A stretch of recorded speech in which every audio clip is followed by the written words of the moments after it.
Halo, nama saya Bintang Faturrahman, dan pada video ini kita akan membahas sedikit tentang The Double Diamond Approach atau pendekatan berlian ganda. Biasanya, struktur Double Diamond digunakan untuk memahami pelanggan dan masalah mereka, serta mengeksplorasi cara-cara kreatif dan inovatif untuk memecahkan masalah mereka dan menyenangkan pelanggan. Dengan menggunakan Double Diamond, kita dapat mendekati masalah dan solusi dengan menggunakan dua jenis pemikiran. Ada divergent dan convergent. Pemikiran divergent itu biasanya digunakan untuk berpikir luas dan tetap berpikiran terbuka dan selalu mempertimbangkan apa saja yang ada. Nah, untuk pemikiran convergent adalah kebalikan dari pemikiran divergent. Kita harus berpikir sempit, fokus pada suatu hal, dan mengidentifikasi satu atau dua masalah pada solusi utama. Ada 4 fase untuk melakukan pendekatan ini. Yang pertama adalah temukan masalah pelanggan. Yang kedua adalah tentukan masalah pelanggan. Yang ketiga adalah kembangkan solusi potensial untuk masalah pelanggan. Dan keempat, memberikan solusi yang layak dan tepat untuk masalah pelanggan. Mari kita pelajari setiap fase dan melakukan design thinking yang dapat membantu pada setiap fase. Yang pertama adalah fase discover. Pada langkah pertama ini, kita akan mempraktikkan pemikiran divergent, yang berarti kita akan membuka pikiran dan mempertimbangkan segala sesuatu tentang pelanggan dan tidak dibatasi oleh apapun. Kita harus berbicara dengan pelanggan, mewawancarai mereka, serta melihat mereka menggunakan produk kita. Jangan lupa dengarkan dan dokumentasi semua yang kita dapat dari mereka. Pekerjaan ini akan membantu kita membangun empati. Dari situ kita dapat membuat peta empati. Nah, empati ini akan menangkap apa saja yang dikatakan, dilakukan, dipikirkan, dan dirasakan oleh pelanggan. Ini harus didasarkan pada apa yang kita dengar dari pelanggan dan tidak boleh dibuat-buat. Selanjutnya, kita dapat membuat peta perjalanan pelanggan. Nah, peta perjalanan pelanggan ini akan memetakan pengalaman mereka dari waktu ke waktu, serta mengidentifikasi titik kontak yang relevan.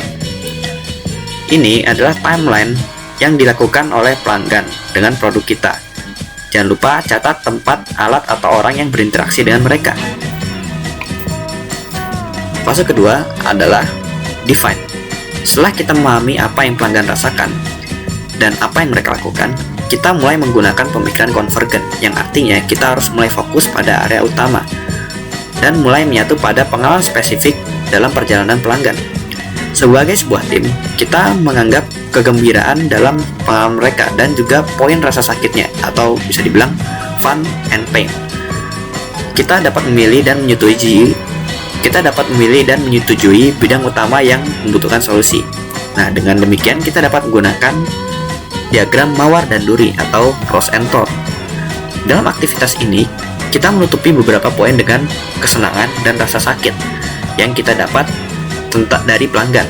Dalam aktivitas ini, kita menutupi beberapa poin kesenangan dan rasa sakit dari beberapa hal yang kita pelajari dari pelanggan.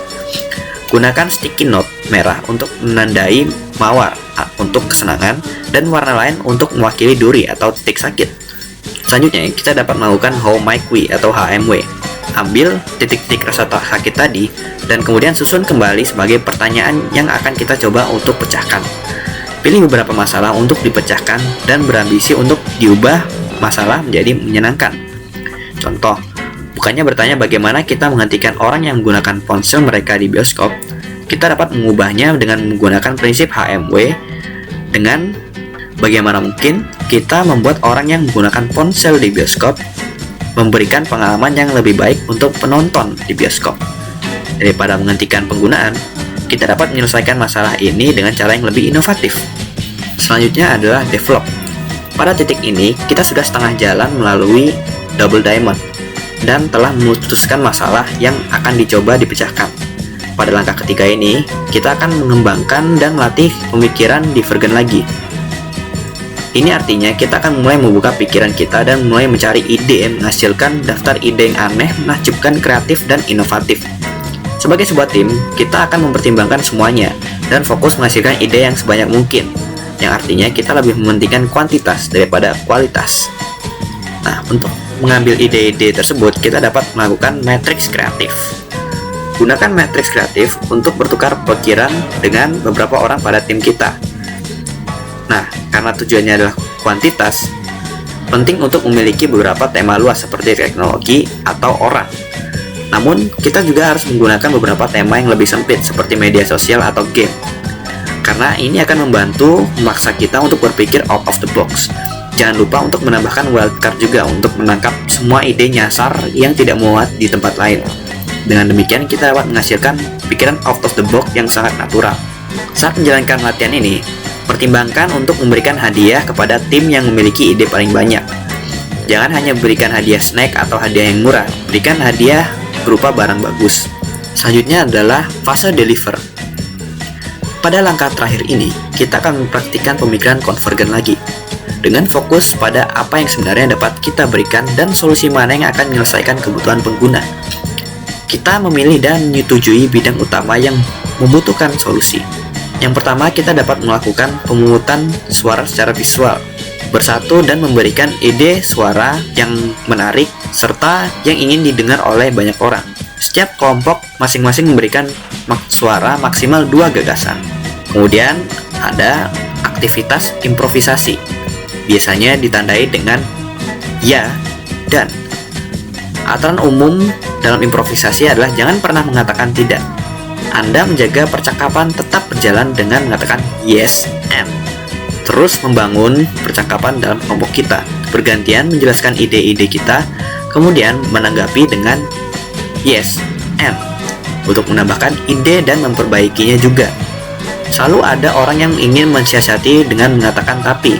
Hati-hati, dengan kita mengatakan tapi, kita dapat mengakhiri percakapan tersebut atau dapat membatasi ide yang ingin dibangun.